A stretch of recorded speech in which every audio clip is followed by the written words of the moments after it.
Um, Today we're very excited to present kind of where we've landed and where we've all collectively been throughout the past, I don't know, 6 or 8 months on this project, and then provide a short look ahead for where this might go from here. But before we launch into the presentation and the questions for you all, I thought I would turn it over to Ed Peterson and Fred Safstrom from Housing Hope, just to say a few words of welcome and to kind of kick us off. So Ed and Fred.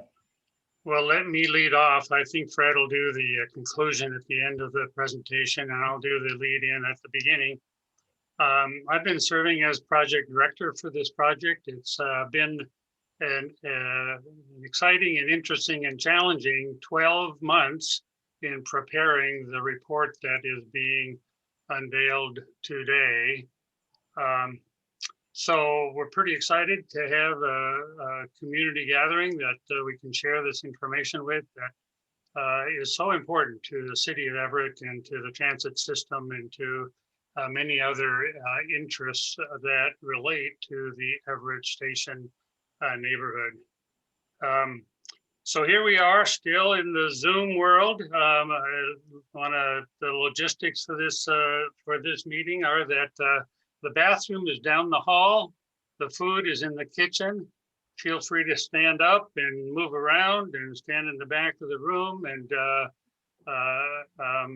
pretty soon we're going to be saying that in real time rather than in virtual situations. So I'm very much looking forward to beginning to rub shoulders with all of you and the community again, now that our vaccination program is advanced as it is.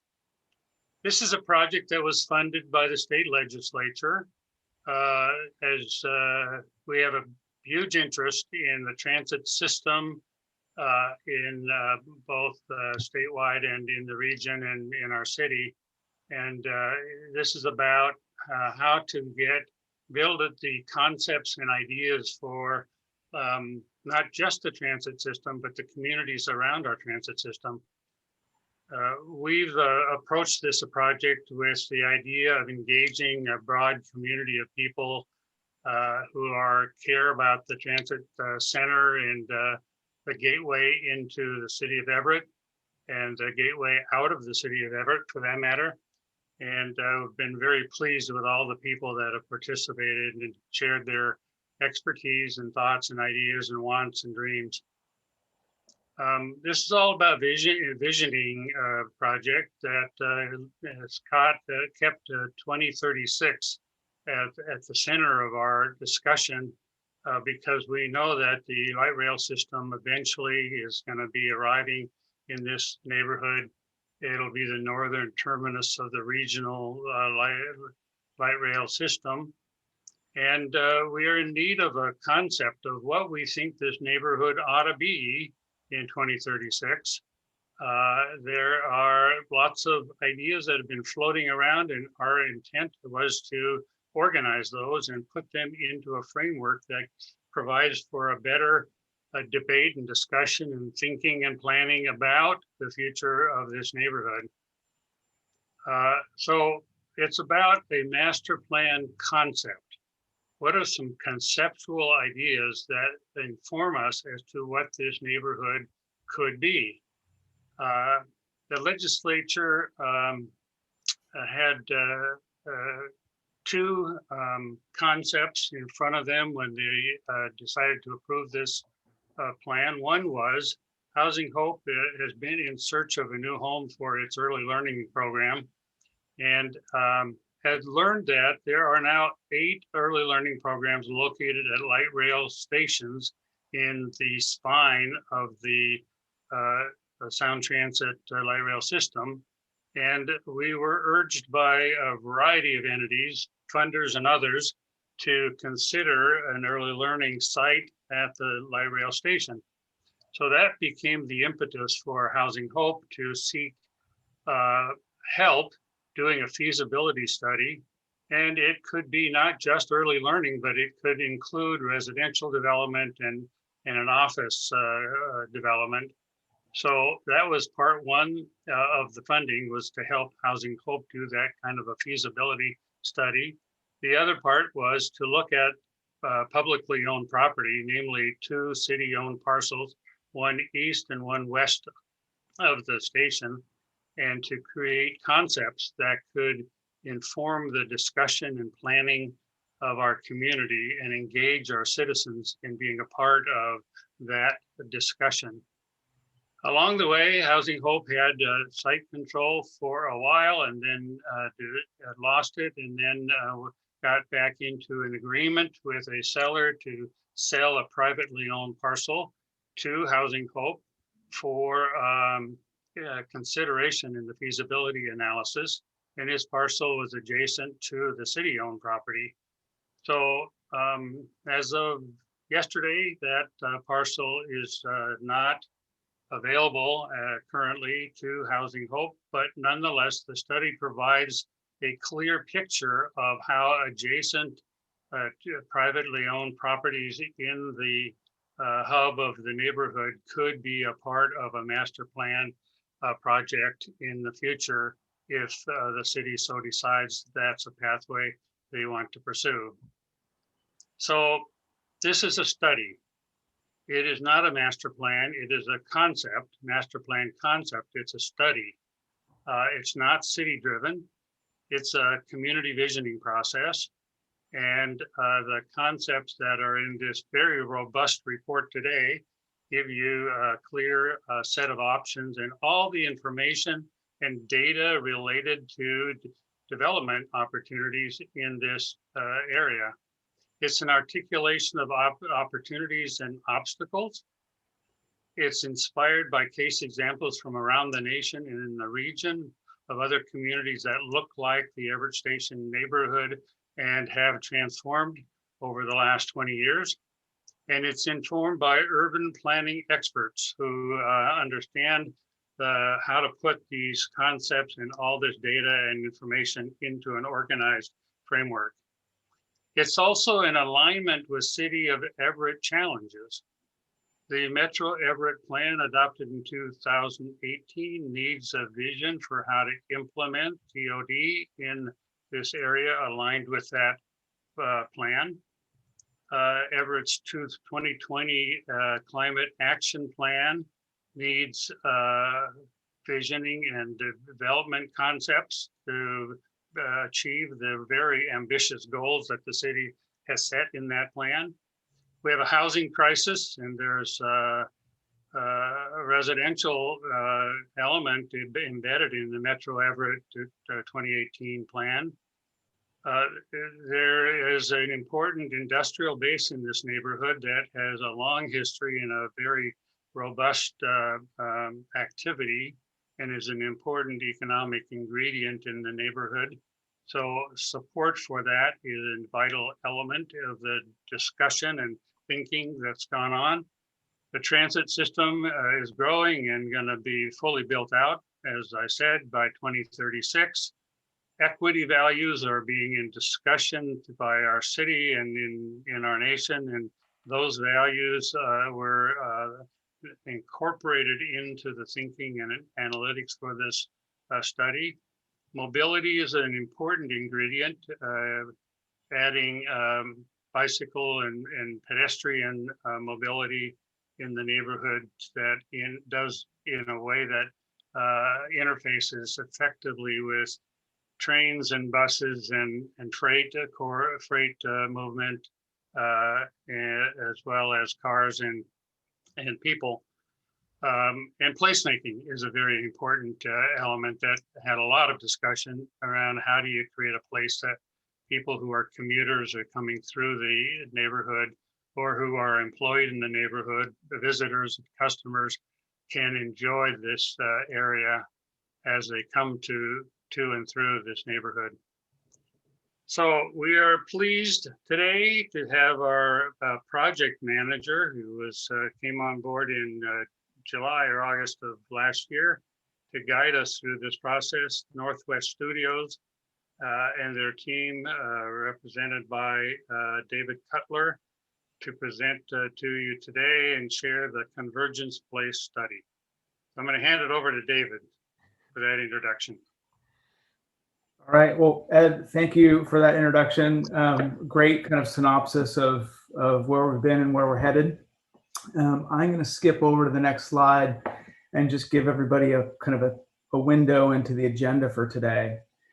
So we have about just a little under 2 hours from now.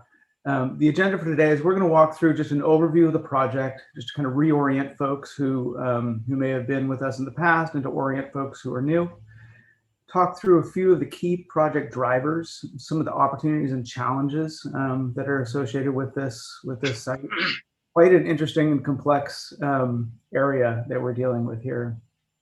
What we've heard from a series of public outreach meetings, focus groups, open houses, interviews, surveys, and a whole host of means and methods to reach out to folks, especially given that we've all been remote for quite some time now, 14 months maybe now. Discussion on how we're thinking about framing equity within the project relative to program. And then we'll launch into kind of what the vision for this site in this area could be based on all of those pieces and parts prior, and some of the key recommendations for moving forward. There'll be opportunities for feedback from you all throughout the presentation today, and then an opportunity at the end for questions and answers. So if you have vexing, very difficult questions, please write them down. We'd love to try to engage on those. And we'll come to kind of a more interactive Q&A with the project team towards the end. So I'm going to start with just a project overview. As Ed mentioned, the impetus for the project really started with Housing Hope and the Everett Station District Alliance, both of which had submitted a grant to the Department of Commerce to study the potential for a master plan concept in the neighborhood, given the advent of ST3 and the arrival of new link light rail in the year 2036. Of course, that is somewhat up in the air at the moment, given some of the budget funding shortfalls, but ST3 is coming. It's just a question of when. And then let me see if I can move the slide forward here. There we go. So the team that we have, that we've been lucky enough to assemble with Housing Hope and ESDA, includes Northwest Studio, of which I'm a partner. I'm here with Matt Fujimoto, Brian Wee, and Aaron Young, also a partner in our office. Heartland Financial Advisors, Chris Fiore and Lindsay Lee are here. They have been assisting with some of the TOD funding and finance strategies for the project, both on related to Housing Hope's interests in developing a catalyst project, but also broadly looking at strategies of the neighborhood as a whole. Nelson Nygaard, who is a national and international kind of mobility and transportation planning consultancy, really experts in the depth and breadth needed to understand all of the different components associated with new transit, especially multimodal transit. And then MIG, Bryce Merriman and Mark Davies, who are here with us, providing kind of the support needed to understand the infrastructure required for future TOD projects, as well as kind of the landscape and placemaking components of the master plan concept. So all the things that you do see above ground, but all the things that you also don't see below ground, the pipes and conduits and all those pieces that actually make urban environments work.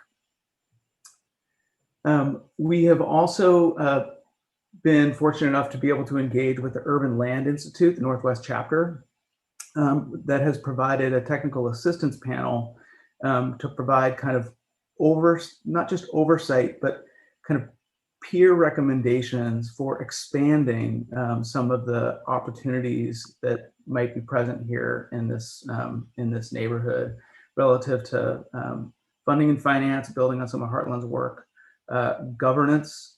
So thinking about how the district might be managed over the long term, as well as providing some key critical interface and insight into the sound transit planning process that is just now about to get underway as they look towards the alignment planning for ST3. Let's go. So what is the study and where are we? Just a quick map, diagram really of a portion of the city of Everett, recognizing that this study is focused on two particular sites in the Everett Station area.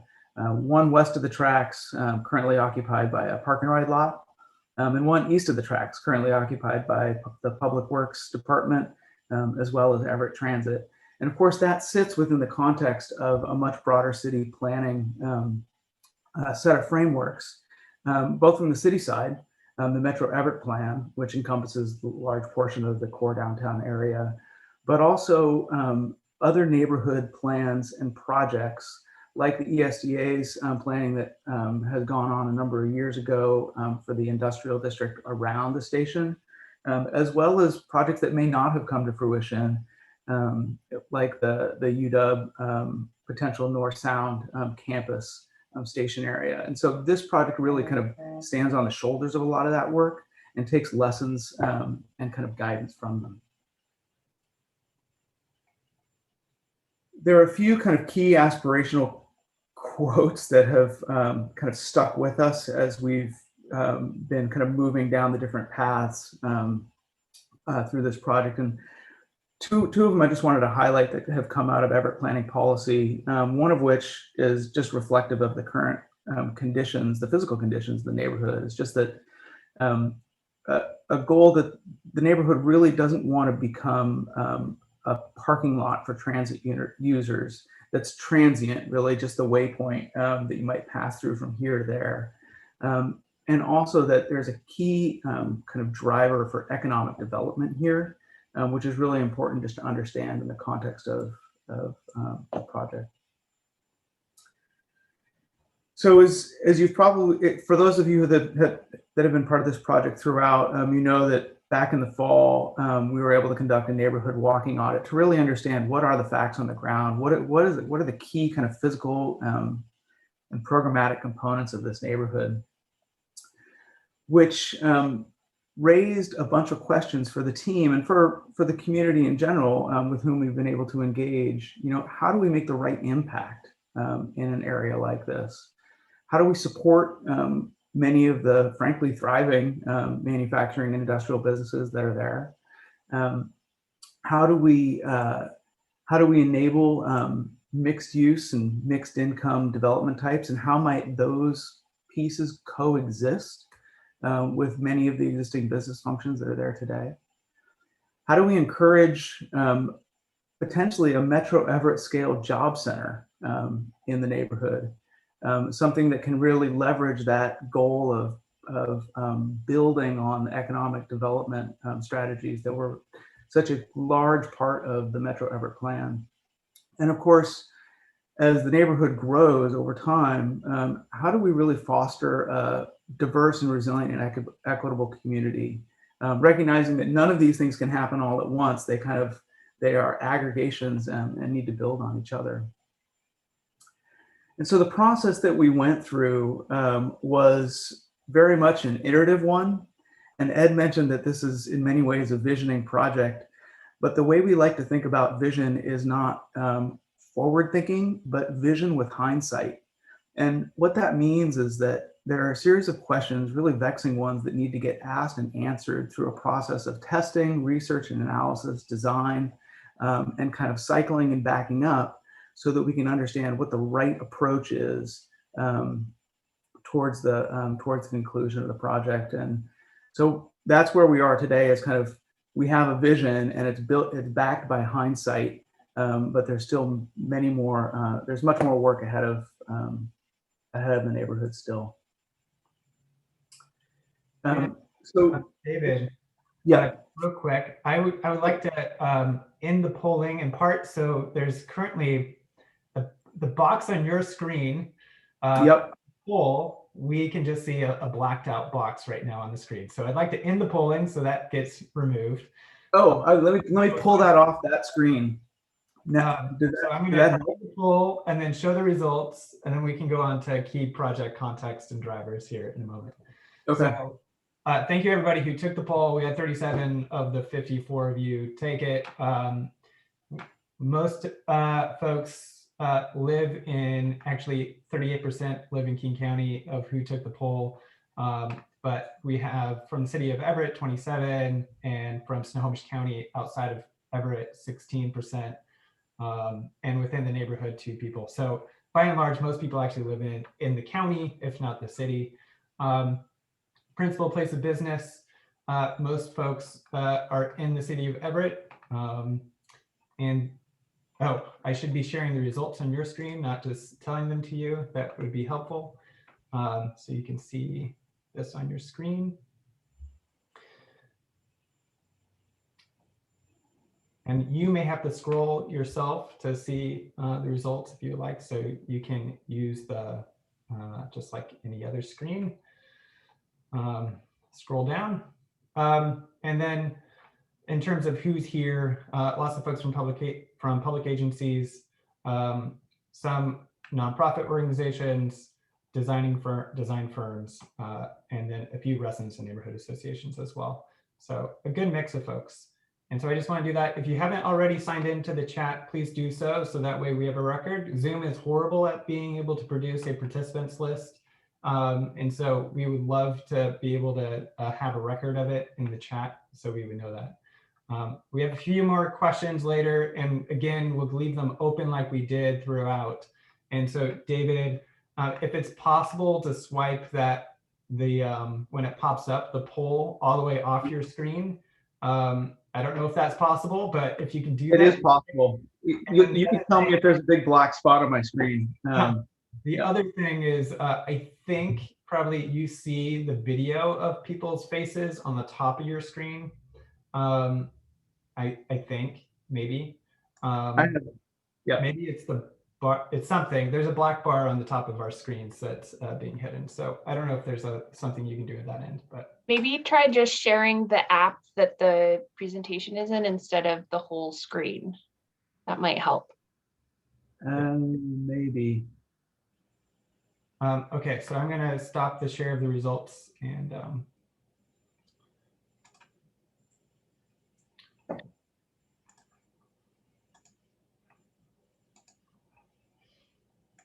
thank you, everybody. Okay. Let me know if that looks better. There's no big black box. Is there a big black box on there? Maybe just a bar on the top? Yeah, the bar on the top is still there. And you, of course, we can see your start menu on the bottom, but that's okay. Well, you guys can see into my life too. I mean, here's my house. So it's all good. So I want to talk through a couple of the key project drivers here. And of course, in any urban design project, especially in projects where we're looking to enact a development process on a site, typically that site's not empty. It's occupied by something. And in this case, this case is no different. Both project sites are currently occupied by facilities that have to find a new home prior to redevelopment, which is a little bit like finding that empty chair in musical chairs. And development, wherever it occurs, will, whether it occurs in the near term or in the long term, we'll need to anticipate the station siting in some respect, the new ST3 station siting, recognizing that the actual decisions about that are many years away. So as we look at the two sites, I'm just going to walk through a couple of these kind of what we call moving parts. As we look at the two sites, the eastern property is currently occupied by the Everett Public Works facilities. And for those of you on the city side and who are affiliated with the Public Works Department, you know that that division is in the process of making a decision about where to go next and what the time frame for that move might be. The leading contender for a move is a 60-acre property on the Snohomish River called the Epic site. But there are a few other options as well, one of which is down on Smith. The time frame for making that decision and undertaking that move is likely 10 years. So the eastern properties are a longer term proposition for any sort of development or change that might happen in the neighborhood. Everett Transit is also part of that property assembly, kind of on the southeast corner. And that organization, of course, has its own strategies and planning process for undertaking a potential move off of its current site or remaining kind of close by. The preferred option for that department is on Smith Avenue, but it might be elsewhere depending on a series of decisions and not the least of which is the decision that Public Works might make. So their time frame might be 10 or 15 years out. And then as we look at the park and ride site, the site on the west side of the tracks, this is the park and ride just immediately west of the station building. There are a number of places that park and ride component could go, all of which, of course, are dependent on Sound Transit activities, station siting, and decisions made by both Public Works and Everett Transit. And then, of course, the station is another key piece of the puzzle here that will come after some of the initial projects might be in place as a result of this study. And Sound Transit's timeframe for delivering that service is roughly 15 years out in 2036. City of Everett, of course, has a preferred location for where that station might go, roughly along McDougal near Pacific, kind of spanning Pacific to help link Everett Station to downtown Everett. Sound Transit's representative alignment, of course, is different than that. Sound Transit's representative alignment locates the station just west of the existing Everett Station building, east of Smith, in an elevated alignment. And there may be a number of other potentials that arise through the ST3 planning process, which is, as I mentioned, just now beginning to be scoped and get underway. So in addition to the moving parts that are out there, there are a series of challenges and opportunities associated with this project, each of which is actually really interesting.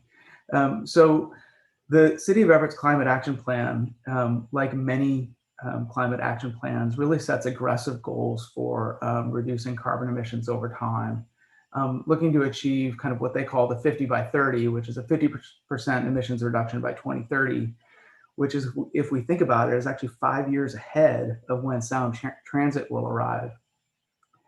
And to achieve some of these deep kind of objectives, the city is really going to need to look at either changing laws or really changing operating practice, especially related to transit and transportation, because nearly half of all transportation emissions, or all emissions in the city of Everett, are related to transportation.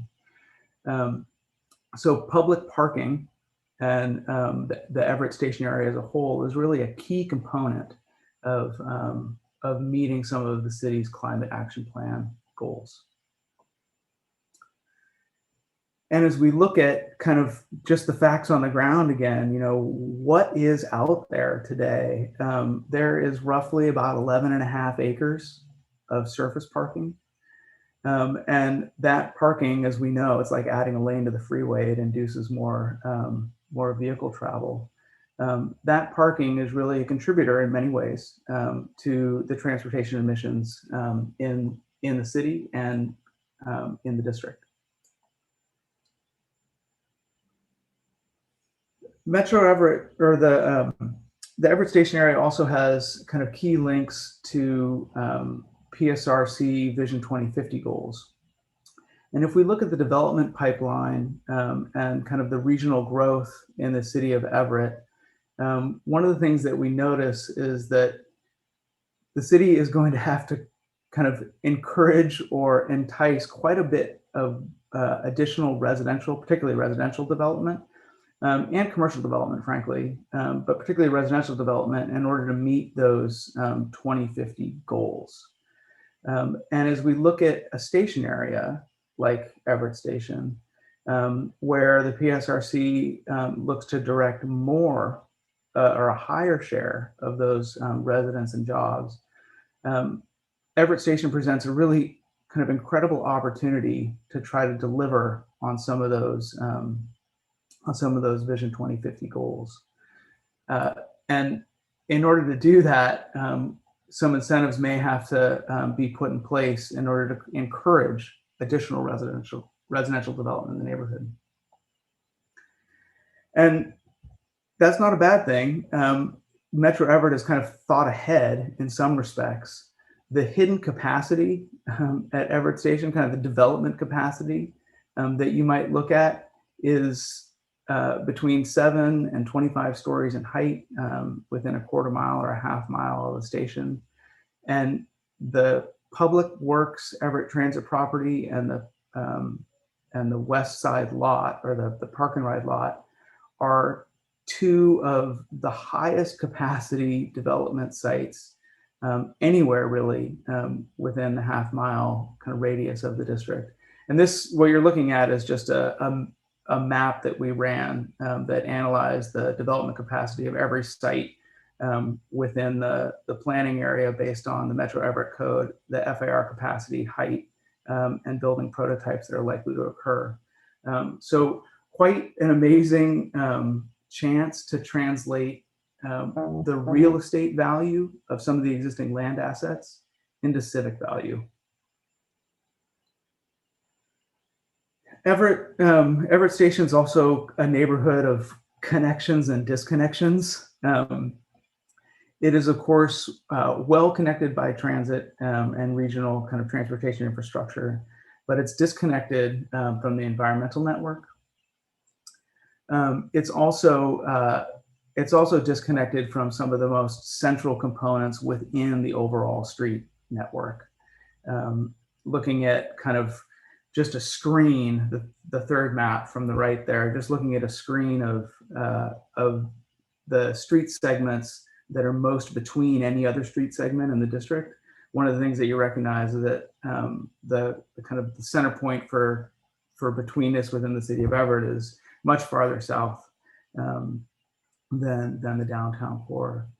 And then as we look at how the existing land use patterns are reflected relative to the overall city, industrial lands have been allocated by the PSRC and the city really towards the perimeter of the city, to the southwest Everett Painfield Manufacturing Industrial Center, and also to points north at the Epic site, as I mentioned, and adjoining cities in Marysville, which is really in the kind of changing the manufacturing and industrial landscape in terms of both supply, capacity, demand, and connections to the infrastructure needed to support those types of businesses.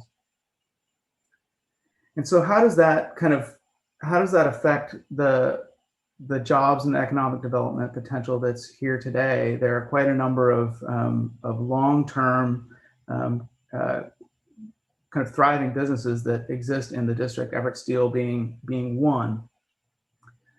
And as we look at the viability of those functions over time, one of the key things to consider, and one of the key opportunities here, frankly, is to link or carve out space for some of those industrial businesses so that they can link through key truck routes to the citywide and regional freight distribution system that has currently been studied by the city of Everett, but could use kind of more work and clarification in carving out those spaces for existing business.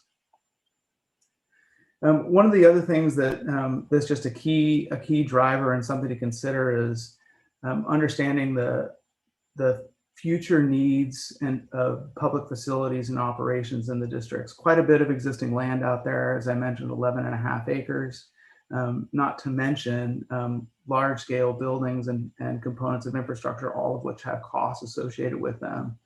And one of the large questions that this study seeks to explore is how we can kind of best use the limited resources we have to deliver opportunity to the most people and business we can.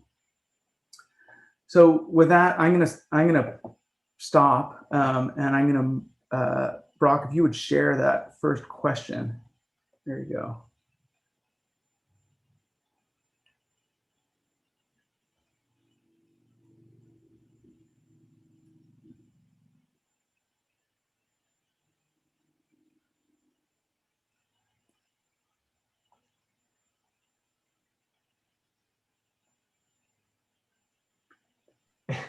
I did the classic Zoom thing of staying on mute. And so, yeah, the number one poll result here was ensuring abundant and affordable housing. Some 45% of folks answered that as the prime concern. Second was building transit, biking, and walking connections that meet the needs of all people. And, you know, a smattering of the others. And obviously these aren't mutually like, we can do multiple things, but we were asking what is the most important to you, or what you see as being the highest challenge or opportunity. So thank you everybody for completing this first poll result as we go through. And again, if you have questions or comments, feel free to add them into the chat as we go along here. And I think we will soon be launching our next poll question. So just be aware that might pop up on your screen again. Okay, so Brock, you're actually next up on this on the agenda here, and I'm going to move this. Is it okay if I move this thing off the screen here? Yes, I believe I should have just.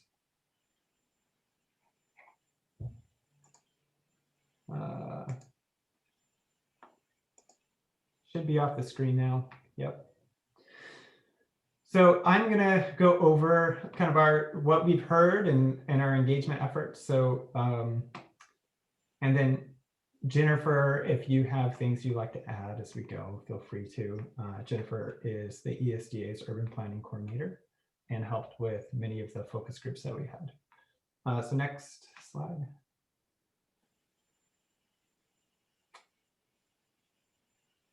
Great.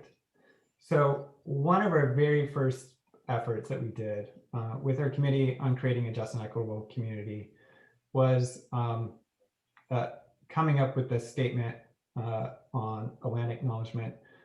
David will go over this in a second, but obviously this land has been here for not just decades or centuries, but thousands of years before us. And so we wanted to acknowledge that the conversation today and all of our conversations have resided over occupied Coast Salish land, and we honor all of our Native people's strengths and the resiliency and enduring past hardships while educating, we will be educating non-tribal members in ways of reconciliation towards peace. And this statement is quite a bit longer, but we just want to acknowledge that these conversations come long after the folks who've been here before, and we need to respect that. Next slide.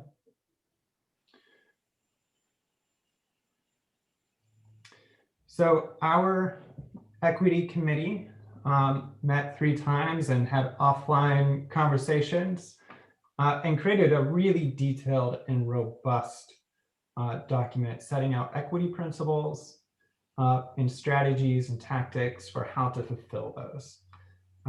These are the headlines of those principles. So I'll just real briefly go over them, and all of the work that the team has done is reflective of these principles and is meant to implement them. So the very first, centering community, this is about how we do our work. How do we include communities within the community engagement process? And so this priority is making sure that we are not just telling people what's going to happen, but they are a part of the conversation and part of the decision-making process. And this is an ongoing effort. And so, we will continue to try to do better over time on that. Second, design for all. Not only just making sure that our buildings and right-of-way are up to the latest ADA standards, but having a process which seeks to follow the principles of universal design. So that way our built environment is generally open and accessible for all people. Third, create housing abundance and affordability. Good to see that the folks here today overwhelmingly support the idea of addressing housing. We have a number of tactics and strategies for addressing this, but certainly both ESDA's prior work and this study is aiming to make sure that the people who live here in the future reflect the income stratification of the entire county and not some subset, whether it's lower or higher. And two, that we're doing our part to meet the region's housing need as our population grows. And so we're making sure we're reflective of that. Fourth, provide affordable and convenient transportation options, just like the poll results. Those connections are really critical. Housing and transportation are the two top household costs. And so making sure people can get where they need to go affordably is essential. And obviously there's benefits towards just economic mobility for people, and for this, making sure that the built environment is safe for how they travel is essential. Fifth here, support a just economy. We recognize that in the past, there have been policies at the federal level, state level, local HOAs that have resulted in generational wealth being built among white families and a lack of opportunity for everyone else.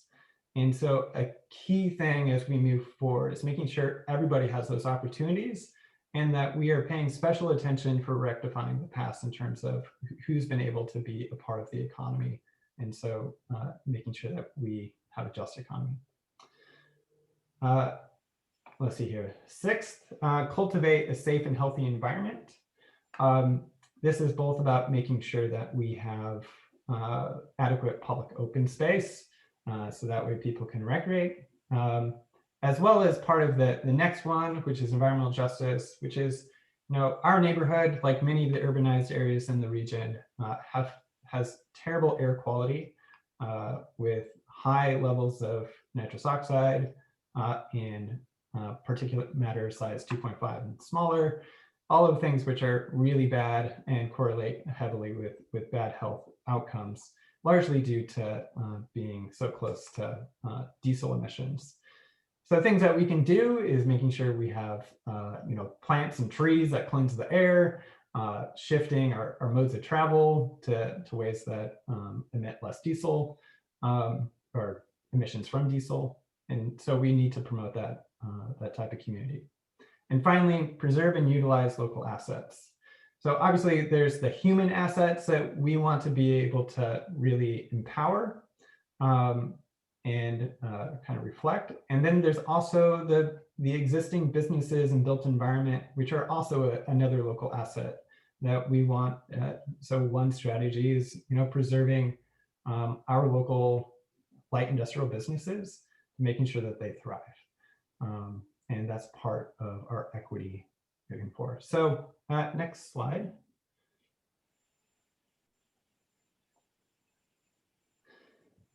So during our community engagement process, we've had these now 3 larger public meetings or open houses. And we also had 8 focus groups, as well as a ULI series of focus groups that specifically was more focused on property owners within the district.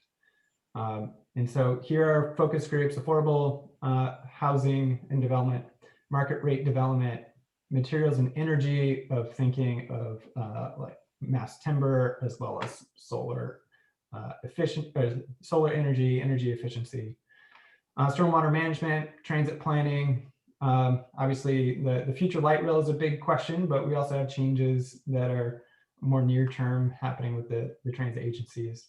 Transportation demand management, which in part is the traditional sense of TDM, of thinking about what can a building manager do to encourage people to walk, bike, take transit a little bit more instead of driving a car, but also just thinking about what types of investments can we do in the public realm to make sure that biking and walking are actually options. Public realm placemaking. There's not a great sense of place within the neighborhood, and so we need to create a sense of place. That was one discussion group. And then finally, manufacturing industrial businesses, of listening to our current light industrial businesses and figuring out their needs. Next slide.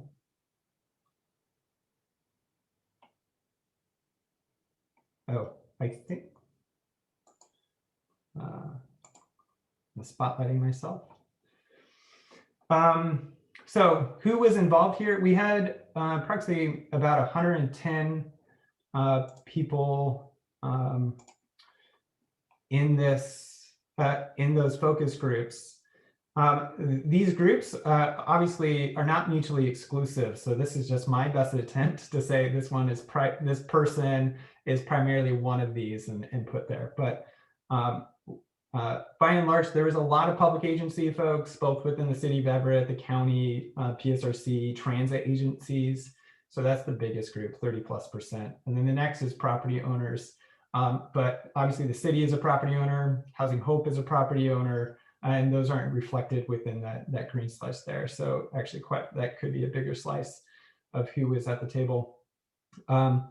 We had advocates. Those are, folks representing nonprofit organizations like Forterra. Housing folks, both the nonprofit affordable housing as well as the for-profit housing developers. And then finally, obviously our consultants like Dave and ESDA. We did have a few, there aren't that many residents of the neighborhood. And so we had a few folks from neighboring neighborhoods come, as well as a few people within the neighborhood here. So that's who was here. We had far more people, participating, not just in those focus groups, but through these meetings, 200+ people that have been able to be engaged. Next slide. Not sure where. Yeah, so out of those conversations, a basic question that we started with for each of them was just like, what, if you could choose one word to describe the neighborhood, what would it be? And from that, we could kind of see some similarities between the groups, even though that the topic areas were very different from one another. And obviously it's a neighborhood of tension, because there's a past, there's a present, there's a future. So anytime that there's change, there's going to be some tension in terms of where you're going. And, this is part of the process. Figure out, let's have a roadmap. Let's get everybody together and figure out, what does the community want to see? Everybody recognizes that there's tremendous potential, but not as much happening right in the current moment. A lot of people would say the word opportunity, future opportunity, because of our neighborhood's kind of just general makeup, but it's all future opportunity. And that's in part because it is, as one person described, empty, fragile, disjointed, but full of thriving industrial businesses with untapped capacity with the transit there in the neighborhood. And then you can see in the whirl at the bottom there, kind of those words that stuck out. And Dave's team did a nice job of taking our notes from all of our work and being able to put it in this whirl and see which ones popped up the most out of all of our focus groups. And you can see, opportunity, potential, capacity is all things that jump up. And with that, I think I'm through. Yep, I think that's the last one. My favorite of this is the one that you can barely see in there that says, "Come on already," with 2 exclamation points. So with that, question 2. I'll put that up there. Yep. And I probably should have shared this earlier, but I get caught up. See if I can do this. So why don't we, for the sake of the next round of polling, take just maybe a minute here for people to answer the poll on their screen. I've taken those 8 equity principles and kind of distilled them into a short statement or sentence. But you know, this is going to be the start. This is the wrap up of the study and going to be the start of future work. And so we want to know, in part, what would you be interested in assisting the development in terms of our equity work? And so we have the first there being focused on that centering community, the second being around universal design, the third around housing, transit bike walk, as well as, you know, freight. The just economy, environment, twice, you know, environmental justice, as well as just having a safe, healthy environment. And then the final one of preserving and utilizing local assets in the neighborhood.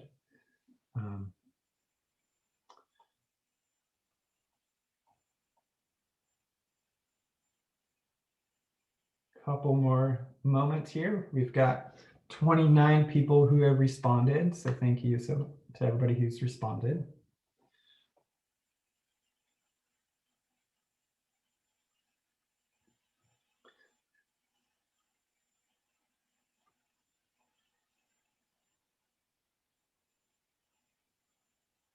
All right, I'm going to wrap this up right now.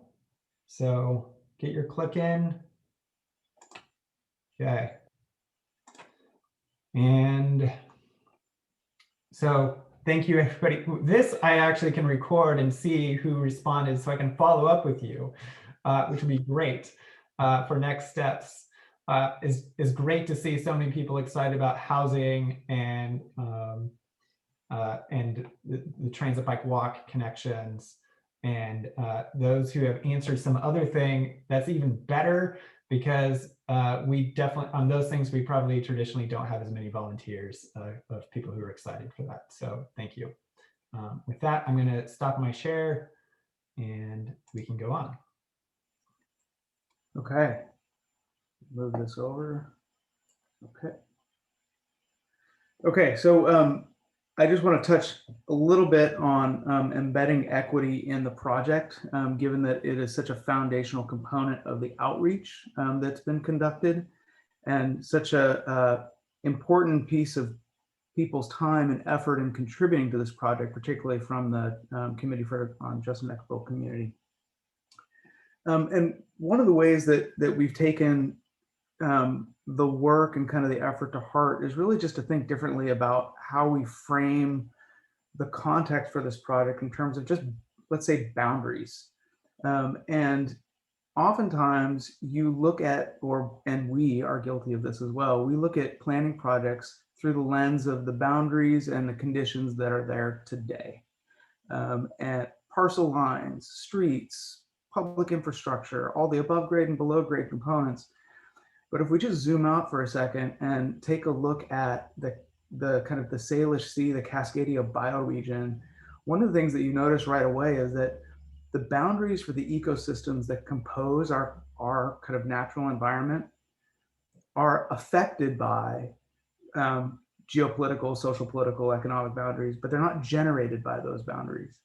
And if we look kind of at what the neighborhood was 5,000 years ago, when many of the indigenous peoples were really thriving on the peninsula, it was of course far different than it is today, and performed far different than it does today. The carbon sequestration alone of the natural forest there just changes the paradigm about what this neighborhood could do for the planet, for the region, for the ecosystem, for the habitat, for all the inhabitants of the area at that time.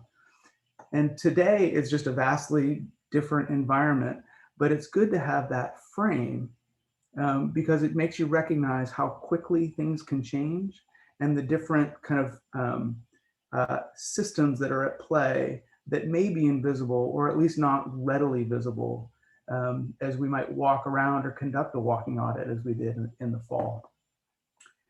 And that tracks directly back to the equity principles, because these are really aspirational but fundamental principles for how we think about the constituents that are there in the neighborhood today: the industrial businesses, the manufacturing community, the residents, the transit riders and users, all of those groups are there today, but there's a whole host of potential functions that could be part of the neighborhood in the future. And as we think about generating or creating or enabling complete and equitable communities, they involve kind of listening and bringing forward the vital voices that we may not have heard in the past or haven't heard loudly enough. And that might be everything from the businesses that are there to future generations, childcare, education, opportunities for learning, public spaces, kind of thriving, active public spaces, which currently there are only just a few right at the existing Everett Station. Community facilities, whether they're bike supportive, transit supportive, pedestrian supportive facilities, like the example on the screen from the Spring District, right at the Spring District Station, which houses 450 bikes for transit commuters, or whether it's a series of new housing opportunities, which is really fantastic to see everybody's interest and support for that component, because new residents can become new riders, and new residents bring new business, new families, new livelihoods, and new households to neighborhoods, which is really a critical component of any city. Oh, there, Brock's ahead of me. Oh, well, so I'm just going to note for everybody, we're going to keep this poll up for a long time. Don't feel like you need to answer it now. Just move it off to the side of the screen. And then the rest of the presentation, the team is going to go through their proposal. And so you can wait to the end, but I'm going to leave this open all the way to the end of the presentation. So feel free to move it off the screen as we go. But these are, this survey is based off of that last slide. So. Okay, so I'm going to move this off. Okay. You definitely should move it off the screen. With that, it's the rest of the presentation is the consultant teams. So okay, great. So to the meat of it, vision and recommendations. All of that front matter was, of course, clearly important and foundational, and really kind of helped to generate the information you're going to see going forward. So what is the vision for this district, or what could a vision be for the district, which is probably a better way to say it. And what the team and the client group and the focus group members and the committee members and the community, all of those kind of voices that we've heard have really rolled up into a vision that encapsulates a hub for green, equitable, and employment-focused economic development. And that means kind of leveraging the power and the kind of contributions of the cherished local businesses that are there, while at the same time creating space for new and emerging green economy jobs and support programs, and also allowing and really facilitating the creation of high quality public spaces that can really welcome new people, new residents to the district, and connect those new folks to a transit-rich, opportunity-rich environment. And kind of, so that's a great image, and I think it's a lofty goal, frankly. But how might that be implemented in terms of an organizing framework? And what we've developed is kind of a program that is structured around a loop of activities that connect a series of public open spaces and opportunities upon which we can kind of attach, or a structure on which we can build new development and many of the programs that were outlined that could be part of that group of kind of future vital voices. And so what does that all mean? Well, I think it's easy in many respects as a planner and an urban designer to draw formal conditions on a map and understand how those might work and relate to spatial conditions, street widths, building heights, that sort of thing. But one of the things that we really like to do is take a step back from that and approach planning from the perspective of the people who will inhabit the place in the future. And what we're really hoping to do is generate a network of activities and programs that that are derived from that future set of voices, and who might those be?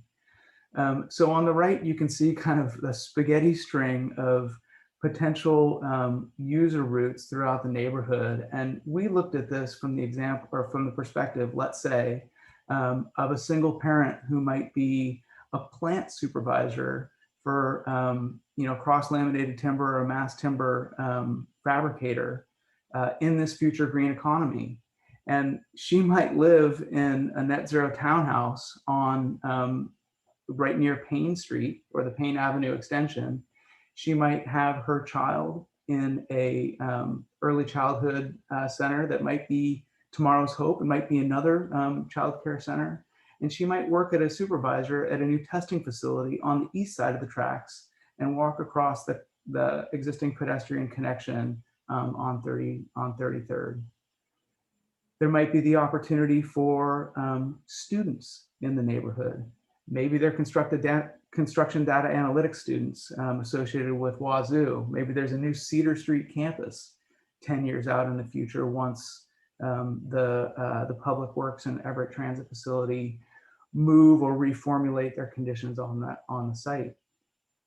Maybe there are new bike to transit commuters that are riding down from the Riverside neighborhood, dropping the bike at a new bike hub next to the station and delivering their children to the Early Childhood Education Center before they hop on the train and go to their job elsewhere on transit. There might be downtown event attendees that come in from Point South to go attend a Silvertips game downtown. Maybe they're stopping at a new local restaurant or a pub along the way. The healthcare workers associated with Kaiser Permanente, potentially they may have the opportunity to kind of walk that loop at lunchtime, maybe meet friends along the loop after work for a drink. And it could also provide the opportunity for many small business owners to leverage the new connectivities that a highly connected kind of transit-rich environment would provide to make local deliveries or really connect to the broader freight distribution system that we know is kind of a critical component of the existing neighborhood even. And so what does that look like in concept? Well, there are four kind of base components that we saw as potential catalysts for development and further work. And one was, of course, building on the Metro Everett plan's recommendations associated with a station along with Google to develop a plaza on the north parking lot north of 32nd, and which we're calling a Station Green. And as we think about the opportunities of places like that to deliver on corollary and synergistic programs, we think, of course, of things like the bike and commuter facilities at other neighborhoods like the Spring District that are really helping to grow that neighborhood in a way that's conducive to allowing more folks to connect to the transit system. Perhaps there's the opportunity to extend Payne Avenue through the existing park and ride parking lot, right down the western portion of that park and ride lot. And that could provide the opportunity for additional connections through the neighborhood, but also new frontages onto which buildings, either on the park and ride parking lot or on the existing depot property, could front, which allows for additional density and also more opportunities for ground-related retail and commercial activities. And as we look to the east side of the site, there's really a great potential here to establish a centralized organizing open space component that can really help to allow either new campus scale development on that site to occur or to provide vital open space for new residents and families to live in the district. And so how might some of those things kind of come to be? What might some of those things look like? I'm just going to talk about the Payne Avenue extension at first. One of the things that the neighborhood, as we know from all of the research and kind of investigations, lacks is kind of great sidewalks, great pedestrian connectivity, and great through site connectivity from north to south. Bringing Payne Street through from 32nd to 33rd would just allow that additional route for pedestrian, bicycle, and vehicle traffic, but can also help relieve some of the pressure on existing streets and create an opportunity for safe spaces for pedestrians within the block and to catalyze new development, whether it's on the east side or the west side there. And it's one of those spots that could just be a wonderful kind of zero curb, Wiener type environment. And that might be able to kind of create or enable a new set of ground related programs that can just change the paradigm in Everett Station, particularly on the west side of the tracks. And one of the things that we know that Housing Hope and HopeWorks have been really wonderful at developing is organizing a set of diverse constituencies to come together and create kind of a shared kind of place and environment. And this could become Convergence Place, which is the term that's been used by the team, by many of the folks who have expressed interest in being a part of this new catalyst for equity and opportunity. Might involve an early childhood learning center. It might involve Housing Hope's headquarters and offices. It could involve support services and programs run by ESDA and other neighborhood management organizations like Hospitality and Safety, a services center for new residents and businesses, as well as a neighborhood business collaborative that could provide space for entrepreneurship, neighborhood trades, and other functions to help many of these emerging businesses kind of grow and thrive in the district. Within that site area, there's probably about 3 or so acres of developable land on that block. There's also plenty of space for things like markets and groceries, restaurants, coffee shops, as well as bicycle and other support facilities to help grow the district. As we look at streets like 32nd, one of the things that's been talked about quite a bit is the opportunity for that street to transition to a pedestrian-oriented street as well.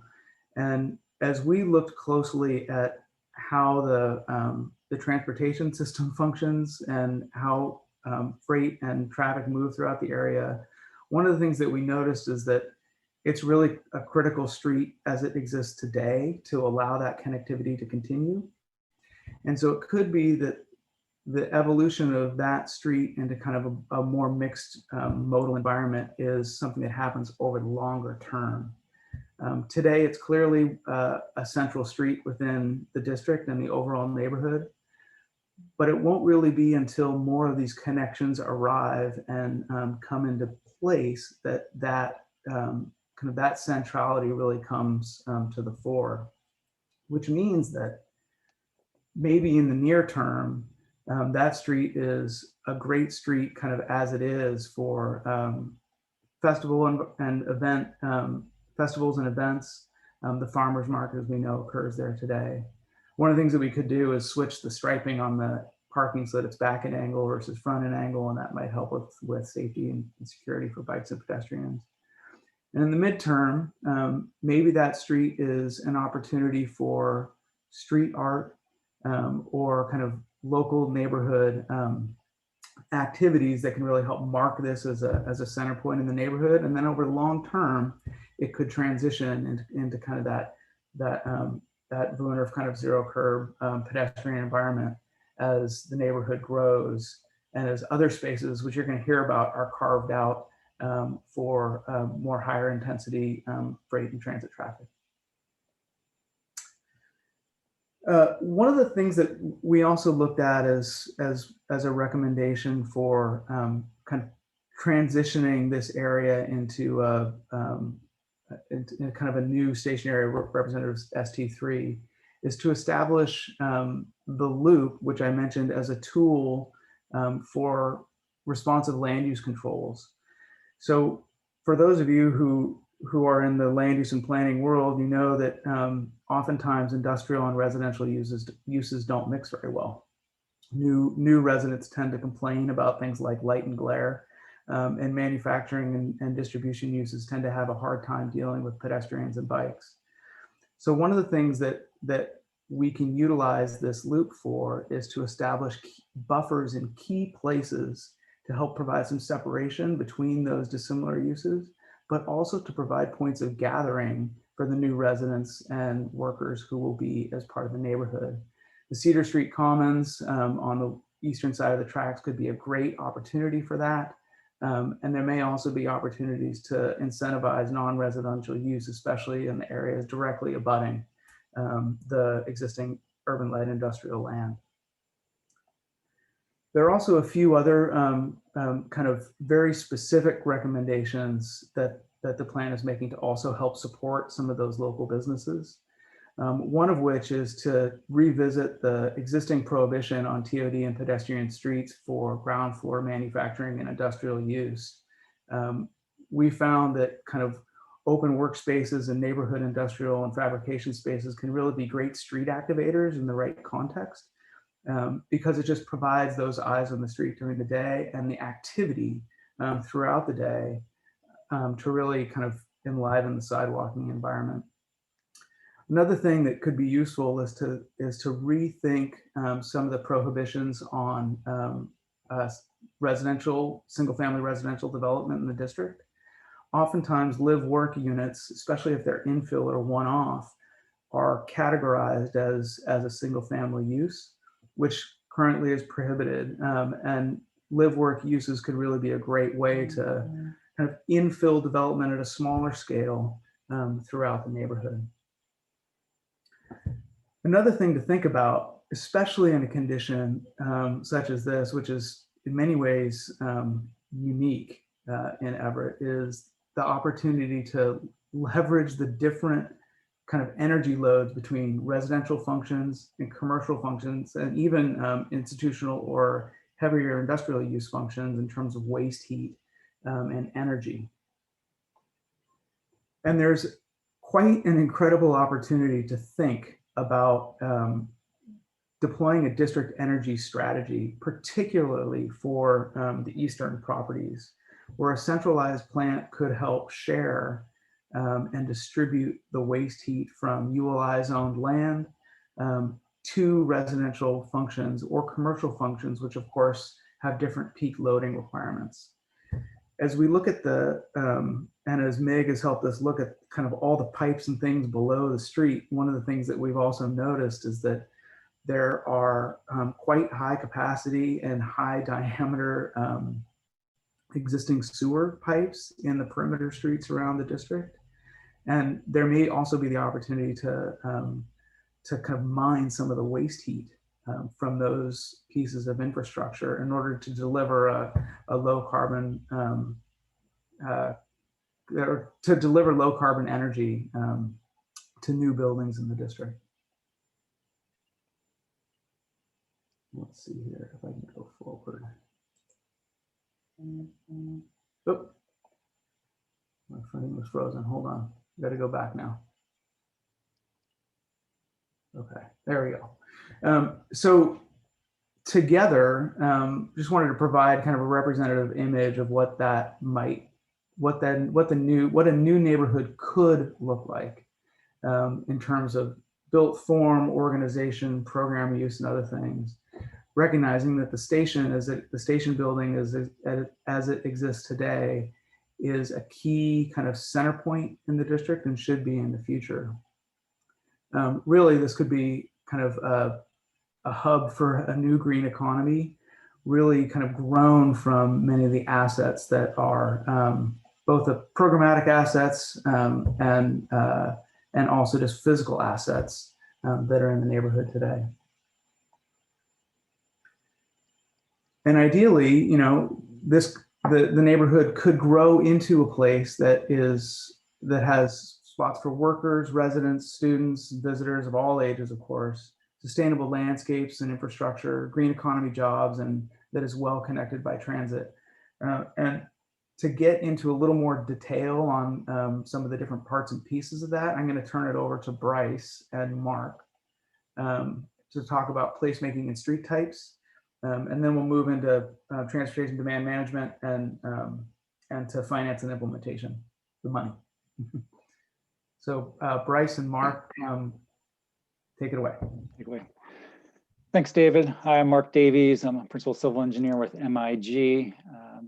We just heard, and go next slide there. There we go. We just heard and seen some of the new development opportunities within Everett Station TOD. Bryce and I were going to talk more on the streets and the placemaking opportunities. I'm going to start off kind of the higher level of the new street network, and Bryce will pull up a little bit more detail on specific street sections and placemaking. You know, as you see from this new network of streets, and we're still honoring the existing freight and transit routes, and adds in the neighboring streets that focus more on the pedestrian and bicycle experience. You know, if you've been out there to the site, you notice that the current right-of-way is car-centric focused, wide vehicle lanes, abundant parking, and narrow or no sidewalks. The proposed and transit streets will maintain, the 2 to 3 lanes. And then with the neighborhood streets, we'll emphasize on the wider sidewalks, pause areas, and also incorporate green infrastructure. As you can see from the diagram, on the east side, we're still providing that freight connection on Hill Street. And then on the western side, we still have that transit lane on Smith Avenue. And I think I saw a question, hey, can the transit lanes be used for freight? I guess in a sense they can. I mean, they'll still be wide enough to handle more of the turning movements for the buses. So yes, freight probably could be on those too. And then David already kind of highlighted the new Cross Street and Payne Avenue and the potential for curbless street, more activating that pedestrian connection, and where the vehicles are more of a guest to the space. Go ahead, next slide. So this slide is showing the new opportunities for completing the bicycle connections through and adjacent to the Everett Station. The new network within ETOD will be designed for all ages and ability with separated and protected bicycle lanes. The new network fills that gap for commuters coming to the station and also residents making those small trips to the grocery store and restaurants. Kind of in that lower left-hand corner is a snapshot from the 2011 City of Everett Bicycle Network, kind of emphasizing, the near-term improvements on 36th and 37th. A little bit later out, kind of the 110-year updates on Hewitt and adjacent streets. Now I'm going to turn it over to Bryce to further discuss the urban infrastructure and ecological improvements. Thanks, Mark, and thanks, David. You can go to the next slide here. One of the things that is always at a premium within any urban environment, but maybe particularly within TOD, is what to do with the ground plane. And we don't want the ground plane to simply be one line of value, but really use it to layer up different values and have it perform different functions, whether that's inviting nature back into the city, because that earlier image that Dave showed of this used to be forest, and how do we bring that function back? But also, how do we use it as an amenity to manage stormwater and protect the Puget Sound, protect the waters that are receiving the stormwater that flow off of the site? And not only is that good from an environmental perspective, it's also good from a human health and economic activity, and from a seduction perspective, frankly. Like, people want to be near nature and want to be in that place. And so we'll talk a little bit more about what the texture and scale of the horizontal planes, both in the right-of-way and parks, might look like. Go ahead to the next slide. So at a schematic level, we're looking at where the flows of water are going, where they're moving across the site, and how those might be revealed and turned into amenities within the right-of-way and within our parks. So the blue sort of cyan arrows are flows of water moving through the streetscape, through a series of rain gardens, bioswales, and that sort of thing, that provide that green texture along the streetscape. And there'll be critical moments within our public open space network too, where that stormwater management function becomes a placemaking opportunity within the park space as well. The crossing diagonal that goes from east to west is also an opportunity to create a series of urban wildlife gardens that are focused on getting the plants, the bugs, the birds that once called this place home back re-knit into this urban neighborhood so that it really is a welcoming home for everyone, species agnostic as well. Go ahead to the next slide.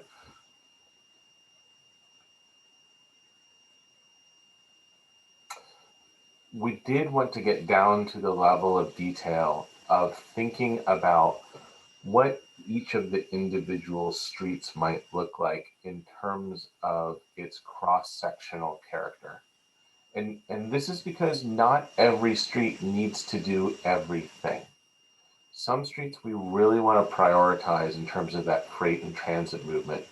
Other streets are more of a local street.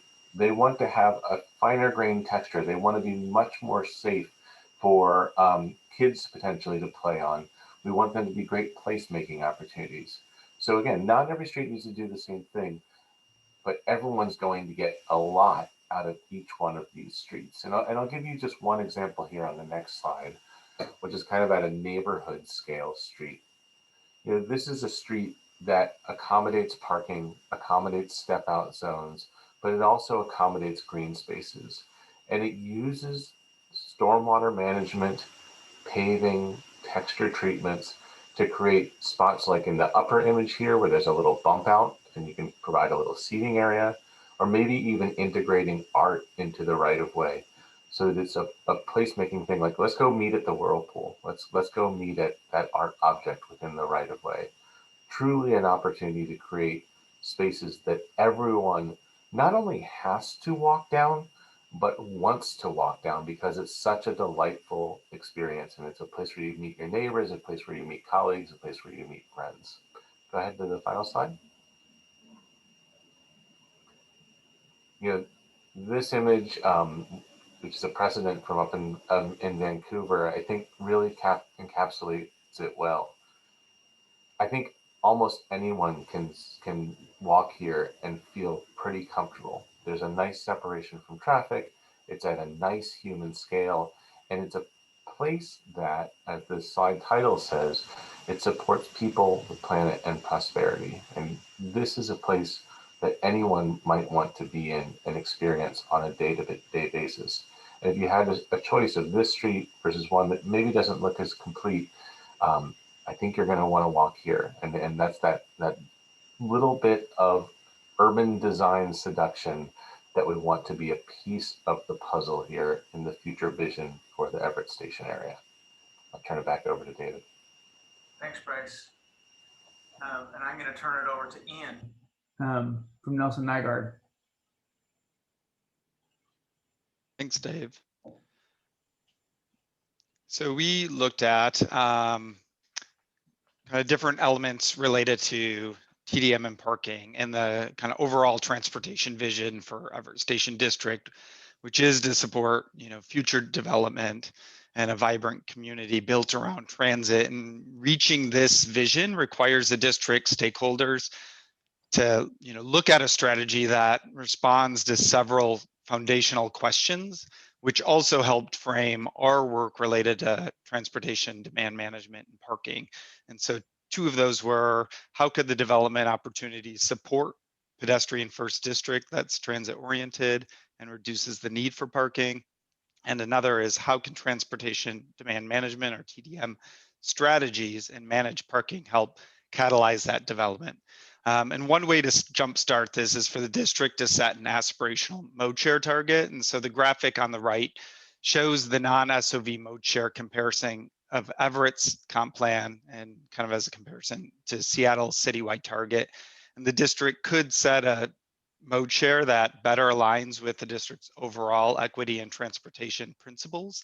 And that aspirational target can then align with the development of TDM and parking management strategies to increase transit ridership and reduce transportation emissions over the long run. Next slide. And then one of the other great opportunities to unlock the potential, especially on the west side, is to rethink parking. As shared earlier, the built environment around Everett Station is dominated by surface parking lots.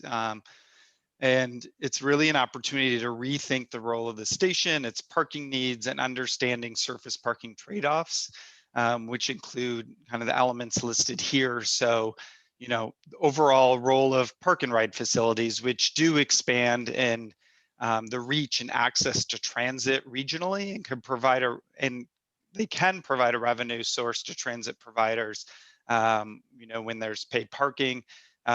But can take up a lot of space, which kind of leads to the next trade-off. What's the highest and best use of the land? So looking at leveraging the value of the land with other uses other than parking facilities, you can lead to, you know, overpark development. So minimum parking requirements and replacement parking policies can result in overpark development. So, and the associated costs, you know, to build the required parking often prevents projects from, you know, being feasible or even getting off the ground. Looking at overall TOD benefits, you know, a lot of which were described earlier, and so how they offer more benefits than parking alone, like higher transit ridership, use of alternative modes, limited car ownership, you know, reduced VMT and emissions, increased efficiencies in energy use. Looking at the overall usage of parking. So while parking may be at capacity during the workday, you know, with commuters, the facilities are often underutilized in off-peak times, and, you know, more detailed studies about utilization can be completed to help us better understand that usage throughout the day. And then creating a sense of place. And so a sea of parking often detracts from an overall sense of place and can present personal security and safety risks. And so to help bridge this conundrum of parking supply coupled with additional residents and workers, we often, you know, look to transportation demand management or TDM strategies. And so these recommendations are aimed at improving and expanding the overall transportation system to help accommodate new growth and minimize new development impacts on the transportation system. So the goal is to provide recommendations to help shift more typical car-dependent travel by supporting a series of development-focused measures to support transportation options so folks can get around more easily without a car. And so that then has fewer impacts to existing businesses, freight and transit movements that are happening already.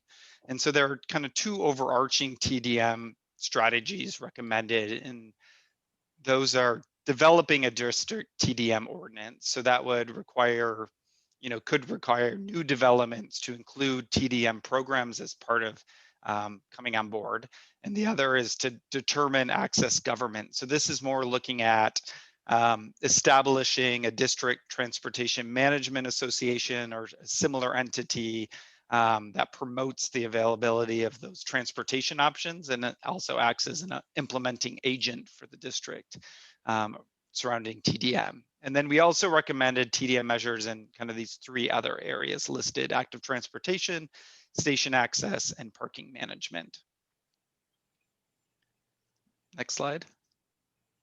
And so from the active transportation standpoint, those include improving walking conditions. So a lot of the things that Bryce was talking about, you know, enhanced streetscape elements, improved crossings and connections, you know, looking at pedestrianized or shared streets, and really focusing on developing in all ages and abilities bike connections to help facilitate that mode shift. Next slide.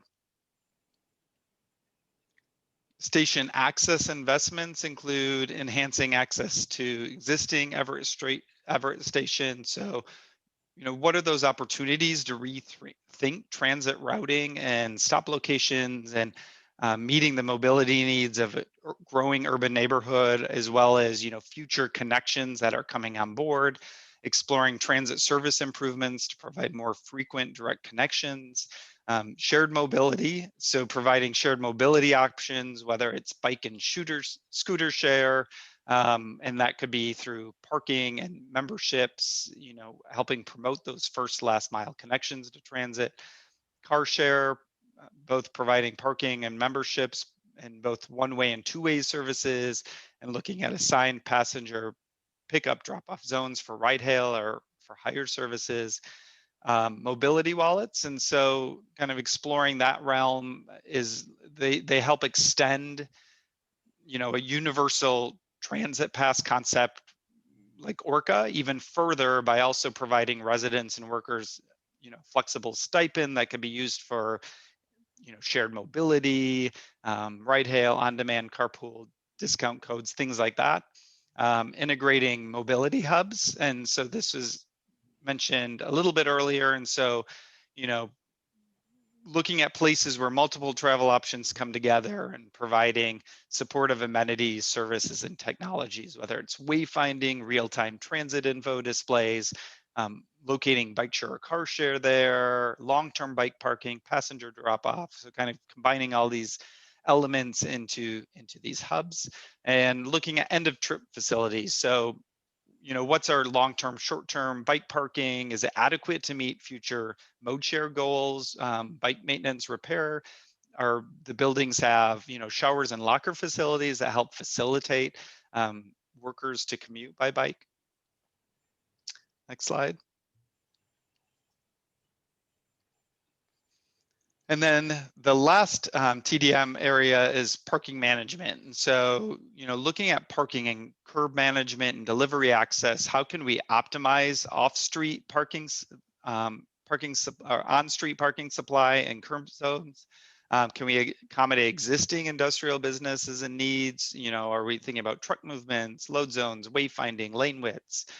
Providing delivery supportive amenities like delivery lockers. Is there ways to consolidate those in districts so deliveries are happening at a consolidated area?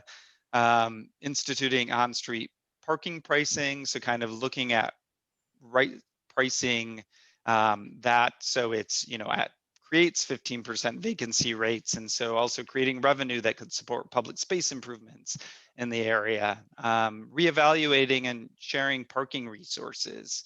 So looking at kind of the businesses in the district holistically and thinking about taking advantage of different peak parking characteristics to help, share parking and creating a park once district. So people aren't driving between destinations, but they're parking and then using walking or shared mobility, to make those other trips within the district. Unbundling parking. So a lot of times the price of parking is bundled with either home or rental prices. And so kind of stripping that out and, renting or selling that separately from housing units, which can help then create more affordable housing. And looking at demand responsive pricing at off-street commuter lots to help manage that demand.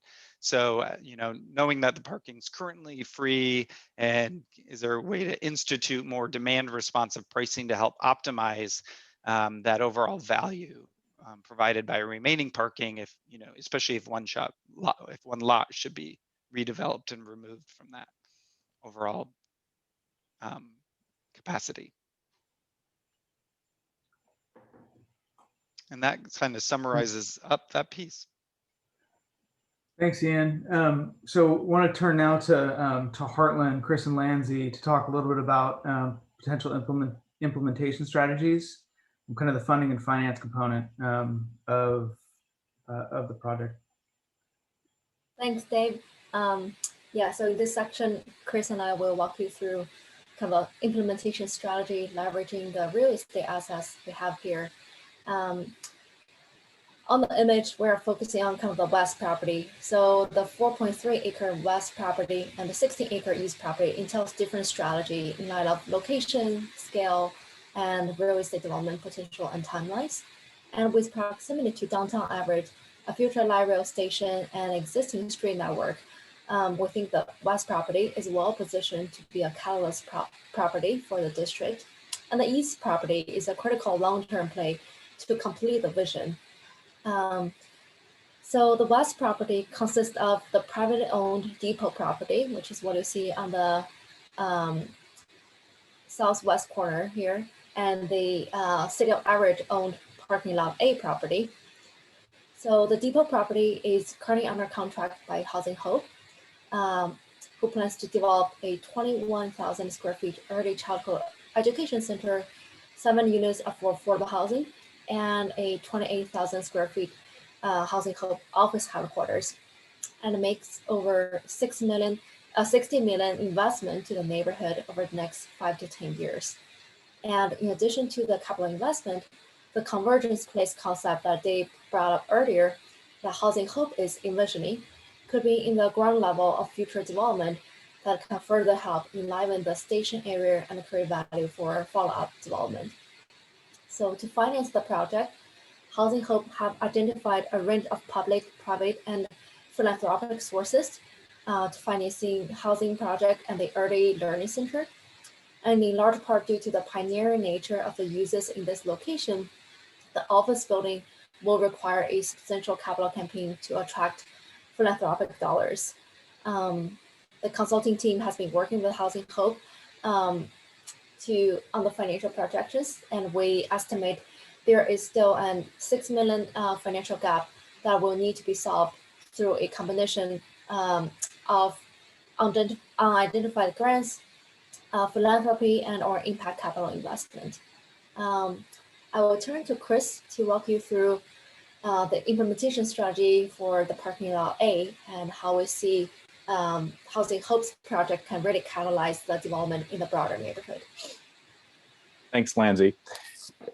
The opportunity we see here is for the city of Everett to work in conjunction with Housing Hope to essentially create an opportunity to make available for development some or all of parking lot A.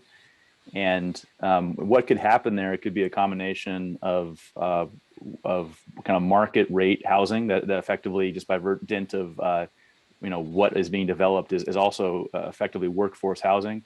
It could also include some degree of subsidized housing that could be included with the project. And we're assuming that in the near term, the demand here predominantly is for housing uses. So you can see in the diagram there, we have a range of the housing in tan and commercial in blue, and that's a conceptualization of what could be. At this point, we think that there's a fairly viable chance to bring in market rate housing and or workforce housing to this location based upon the economics present today, assuming that there is a kind of clear, coherent vision for where this site will be looking ahead, assuming that Housing Hope is in fact developing the first projects that really helps to change the character and nature of what's happening here. And then also that the city of Everett, would be a collaborator in participating in that, given their ownership of this asset. Beyond simply making it available for whatever the market might bear, there's an opportunity to collaborate with Housing Hope and include potentially elements of Convergent Place into redevelopment of this property. So we have, don't have an exact spatial allocation of some of those functions in Convergence Place, but it's 10 or 20,000 square feet of space, and some of that could live on the Housing Hope site, some of that could live on the lot A site. So it could be an opportunity to make an ask of the market at large, with an assumption of some degree of public amenities included in there, both in terms of Convergent Place and also in terms of other elements that we've talked about in this presentation that would be of value, and both in terms of equitable and environmentally supportive development typologies. So we also do a good bit of advisory for public jurisdictions around public assets and dispositions, and recognize that there probably could be some reticence to making this available so far in advance of light rail. And one could presumably see a path where asset values and development demand will increase moving out to 2036. But we also see an opportunity to actively collaborate with Housing Hope to create some amount of momentum in this district that can help absorb what is a huge amount of development capacity, as we've identified earlier in the presentation, and begin to create a there that can build upon itself in later development. So we see this as a key asset that can help to unlock and drive value across the district. Great, thanks, Chris. Thanks, Lindsay. So actions and timeline. So you saw a lot of pretty pictures. Now I'm going to show some text. What's the nitty gritty? How do we grow this neighborhood? And there are really 4 top level actions that fall out or derive from the what you've heard today from Chris and Lindsay, and from Bryce and Mark, and from Ian and ESDA and Ed related to the project. And the first is that we need to look at updating existing city policies to support the local businesses that are there today, and to promote functions that can help engender a new green economy in the area. And there are 3 kind of key pieces to that recommendation. One is to think about an organizing overlay framework, land use framework for the neighborhood that looks at establishing some of those kind of key locational conditions that we talked about. Creating a freight master plan. It's something that's critical to kind of industrial and manufacturing mobility citywide. And this neighborhood is just one component of that citywide network, and a critical one. And then to look carefully at the Metro Everett zoning code and see where there are pieces and parts that might be creating unintended consequences for some of the existing businesses, and for potentially future businesses who might look to locate here. The second bit is to look at developing neighborhood-specific plans that can help to enable some of the strategies and concepts that we've all talked about today. Not the least of which being a public realm and placemaking plan to help look at implementing that loop that we discussed. Ian talked about the importance of mobility and station access planning relative to transportation demand management and parking. Environmental sustainability, thinking about how district energy might be a key piece of this new neighborhood.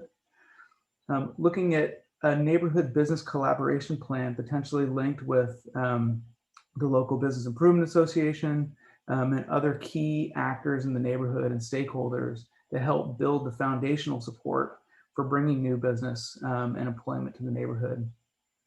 And then corollary with that is looking at governance and neighborhood management as it grows, and a funding toolkit to help kind of continue progress as it builds towards the arrival of Sound Transit and beyond. The third piece is to, just as Chris mentioned, promote the creation of Convergence Place, really centered on parking lot A.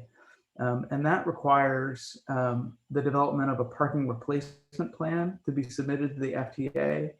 Frankly, how we're prioritizing people over parking and changing the riders currently generated by single occupant vehicles to transit ridership generated by people walking or people working in the neighborhood, which is a fundamental transition, but one that's needed in order to kind of set the pieces in motion.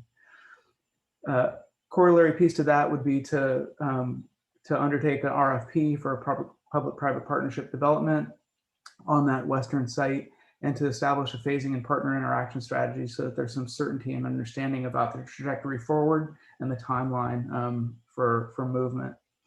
And then last but not least is implementing key public realm improvements that can help create the connectivity and just the place, the environment that people would want to come and live in, come and work in, come and go to school in, and come and play and recreate in. And so what is the timeline for that? We've broken it out into kind of near-term, mid-term, and long-term actions in relation to some of the things that we know about Sound Transit's process going forward to 2036. They're kind of near-term actions, which is station planning and environmental review, mid-term being the design and engineering, and of course, long-term operations and beyond. Also in relation to the climate action plan goals, which are coming due very quickly, frankly, ahead of when Sound Transit is arriving. Comprehensive plan planning horizons, which currently is at 2035, also relatively actually ahead of when Sound Transit is arriving. The SD3 arrival, and then Vision 2050 goals. And those first 4 activities can really start now.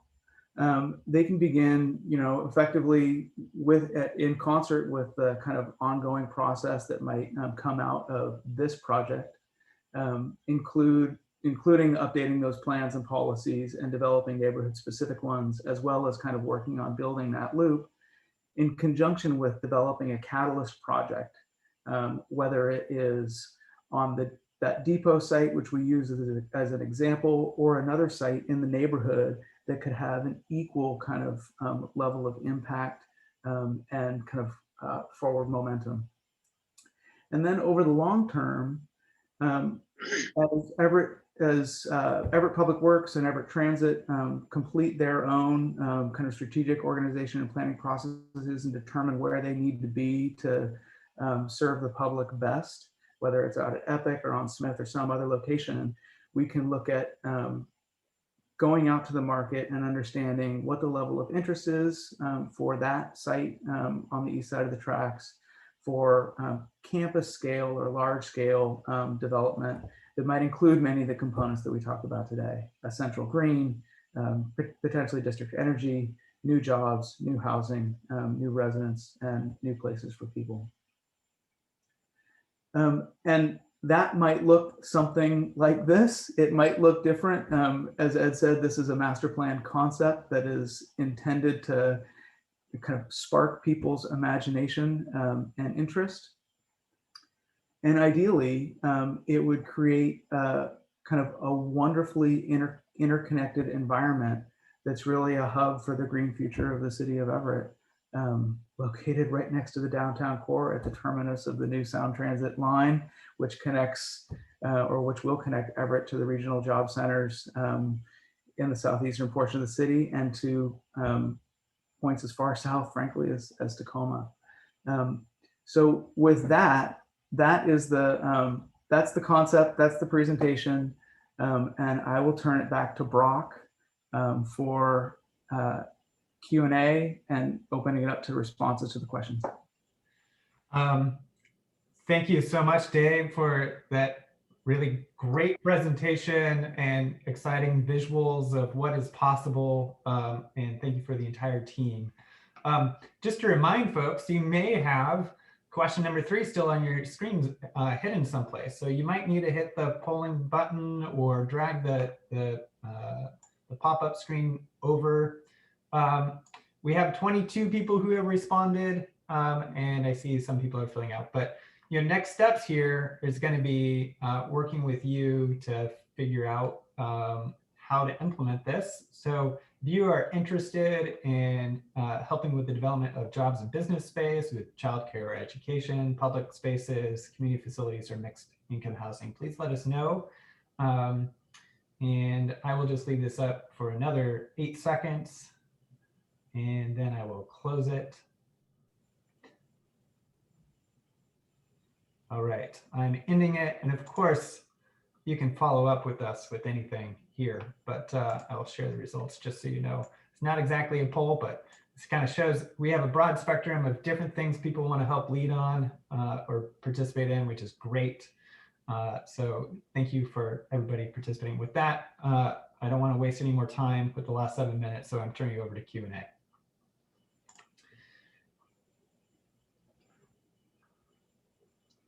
And it looks like Paul has his hand raised, and I don't know, Dave, you might want to facilitate the Q&A to some extent. So sure, I don't know that I can see. If you can, yeah, so Paul, please speak up. Yeah. Well, first, I just, I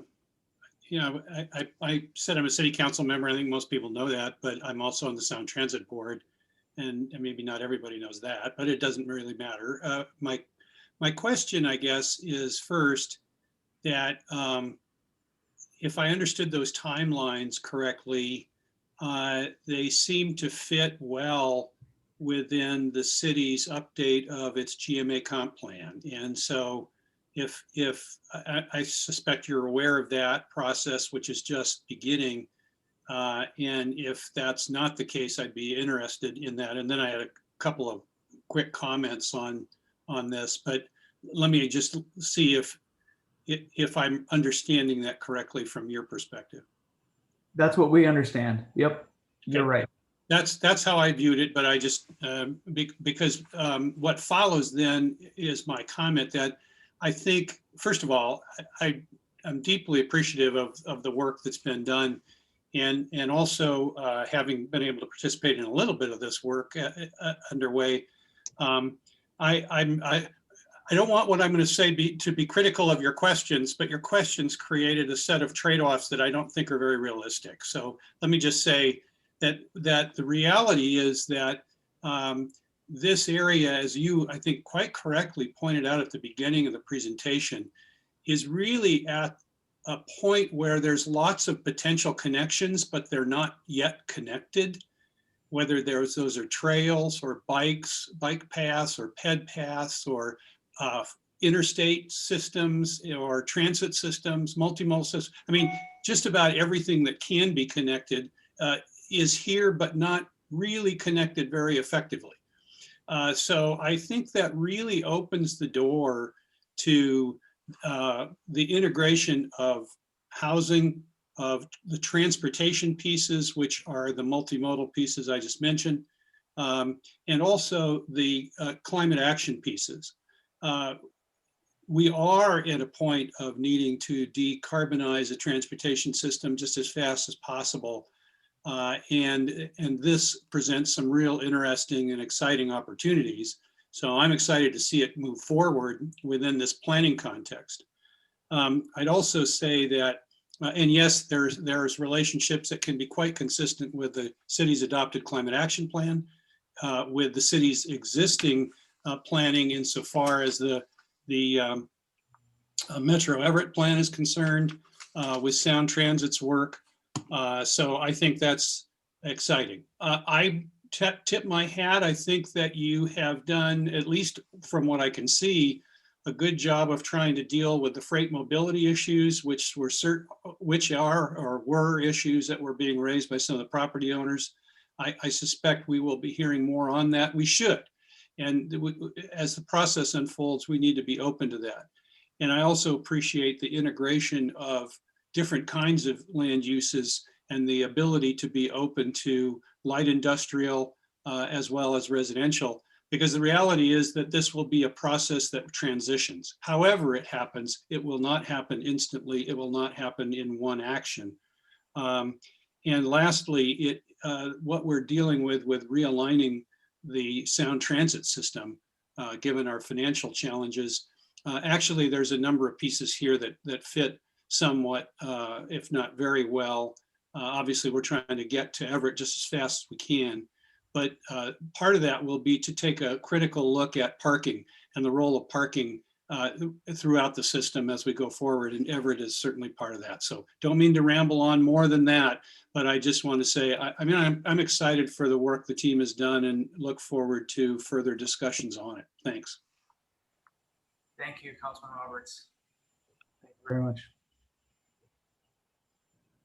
We did have a similar question to one of the points, I think, that Councilmember Roberts brought up, which is in the chat here, which is thinking about the connections to the rest of the city.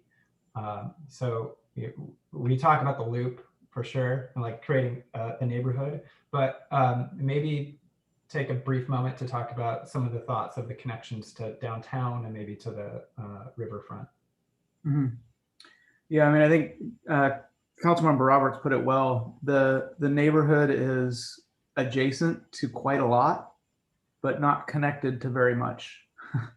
And so thinking about how we link up with some of the existing infrastructure out there, and some of the existing projects that are ongoing, like the construction of the new bicycle facility on California, for example, and getting to some of those broader, or connecting to some of those broader networks, I think is going to be critical.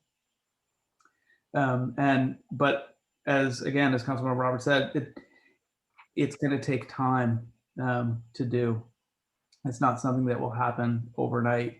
I think the loop as a concept is a wonderful kind of centralizing feature for a future neighborhood, but it can't just be the loop alone. It will have to be the loop plus the spokes that connect out into the broader system of whether it's freight, mobility, or whether it's parks and open space networks, habitat corridors, bike, bike infrastructure, pedestrian infrastructure, cross-track connections. There are a number of different pieces that will all have to be linked in to that that kind of loop framework.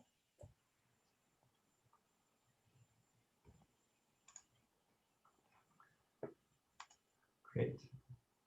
Well, I'd like to make at least time for one more question. If folks have a question, please raise your hand or speak up here.